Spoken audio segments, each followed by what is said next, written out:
Hi, thanks for joining me for our lightning session at PagerDuty Summit 2021. I'm going to talk about video observability, why you should monitor video, what you should look out for, and how you can reduce the time to resolution so you can provide as good an experience as possible for your viewers. First, a little bit about me. My name is Stephen Lyons. I'm a product manager at Mux. I work on Mux Data, and Mux Data monitors internet video quality in real time so that you can answer questions and resolve issues quickly. We also have an API to help you prepare and deliver live and on-demand video so that you can integrate an API into your application that then delivers video all around the world. So let's talk a little bit about why you should care about video. So video has been for a while the #1 source of traffic on the internet, but traditionally driven by media companies. And especially within the time of the pandemic, that amount of traffic has just grown. But even more notably than the amount of traffic people and video people are watching is the number of applications that video is being integrated into. So yes, people are watching more video, but also video is seeing itself being added to many different types of applications. So education, obviously, during the pandemic, but also fitness and finance and even audio podcasts. Some are going video. And so you're seeing business applications, audio or video memos and other types of applications where video is really showing up everywhere. And so the reason that's important for you is you almost certainly are delivering video either to your customers in your applications or to your employees and stakeholders inside of your companies. And so you should be monitoring that to make sure that you're delivering the experience and information that you expect and want to deliver with the money you spend to deliver video.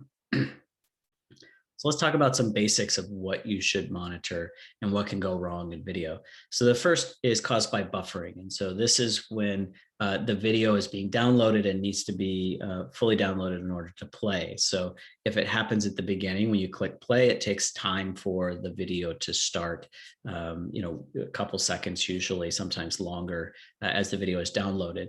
After the video is already playing, you might see a stall, and then you'll see the spinner like this where the video stops, it tries to download some more video, but your video experience is interrupted while it stalls for a few seconds to get more video. So this is called rebuffering. And then additionally, errors that occur. So you can see errors in authentication, just video errors where the video is not present, DRM or other security errors. But errors are really important because if they occur, they can often be fatal and lock customers out of the viewing experience. So you want to make sure you track them and see how often that happens. And then quality as well. You try to deliver the video as high a quality as you have it available for, but if either because of the viewers network or some other infrastructure issue, if you can't deliver video at the highest quality, at least it will deliver a lower quality version of that, which is good to do a little bit just to get by. But if you're serving up this video consistently to customers, they're probably not going to end up using your service very much because they're getting low quality video. So better some than none, but that's a temporary solution. And so, being able to monitor these parts of the viewer experience help you resolve issues that are occurring right now, or to help you resolve potential ones in the future.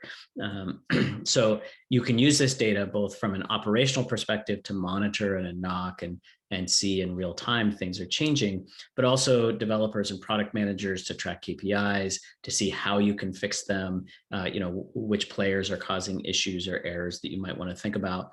And then if a user tweets you or calls you or says they're having a problem, be able to look at their session and tell exactly what happened and get some anecdotal evidence to understand how you can fix it. So let's dive into some actual monitoring. Once you're, it's important for you to monitor your video. How do you do that? And you use something like Mux Data. And so this is an example of a monitoring dashboard for Mux Data, and it looks complicated, but it's really not. It's based on the things we were just talking about. So you have failures or errors that are occurring, the percentage of users who are seeing errors as they're watching, and really important to keep an eye on.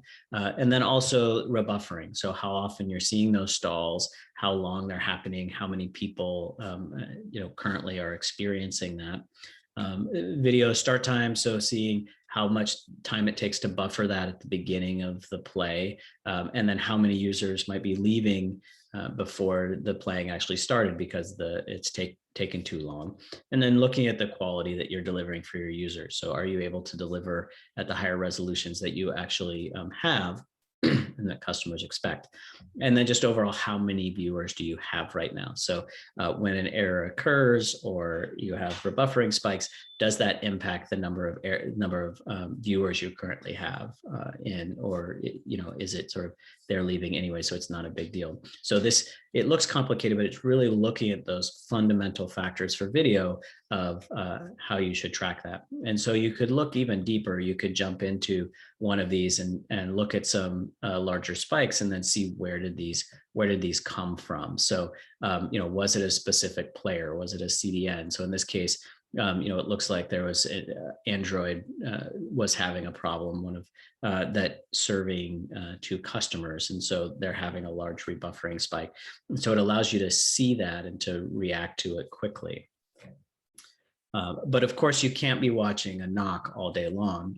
You want to be able to have alerts that get fired when something happens for your in your workflow.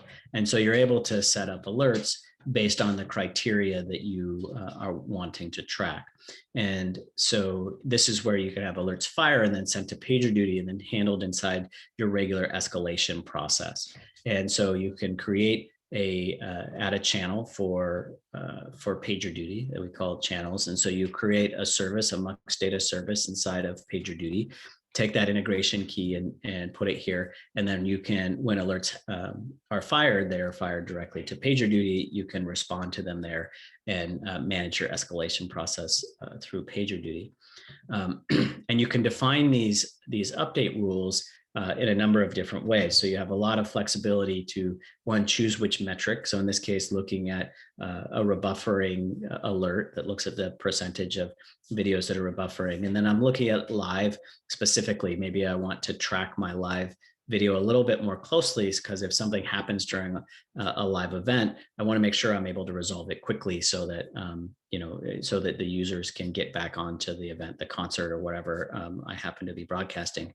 And then I want to see, for at least 1 minute that this occurs, and so it takes about 15 to 30 seconds to get glass to glass from the players to the Mux real-time dashboard. And then you have a minute just to verify that things are actually wrong and are stabilized that way. And then it will be fired into PagerDuty. So an event will be created, an incident will be created as things go to bad to worse. And then that information will be sent over to PagerDuty. So here's an example of an alert for concurrent viewers, and you can see the type of information that you have available. So I can see how many viewers I have, where I set my alert thresholds, some of the filters I may have set, in this case, a player. And so usually the process here is that it gets sent to PagerDuty and triaged by a central team. But there's a few ways that you can improve that process so that it's more efficient.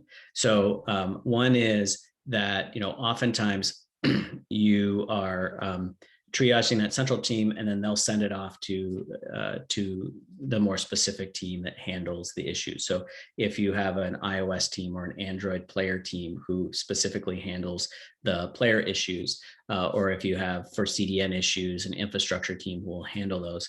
And so using the rules inside of PagerDuty, you can filter based on the filters that you would set in the alerts inside of Mux. So in this case, I have a filter for HLSJS, which is the player name that I care about. And I'm looking at, I can send that immediately to the player team, my web player team, so that it can be handled. And so that can reduce, a couple minutes of your response time just by being able to bypass that central team and send it straight to the engineers who are on call for that player that it may have broken because of some, video content or something that happens.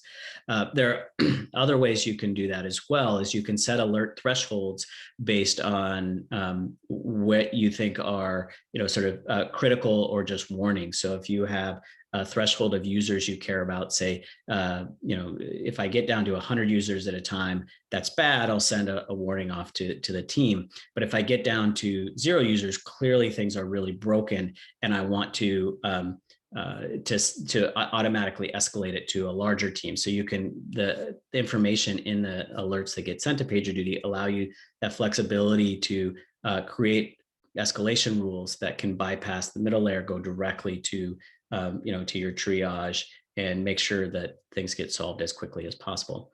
So thanks for your time. I appreciate a quick 10 minutes, but if you have any questions, feel free to drop me a line, and I appreciate your time. Thanks so much. Have a great day.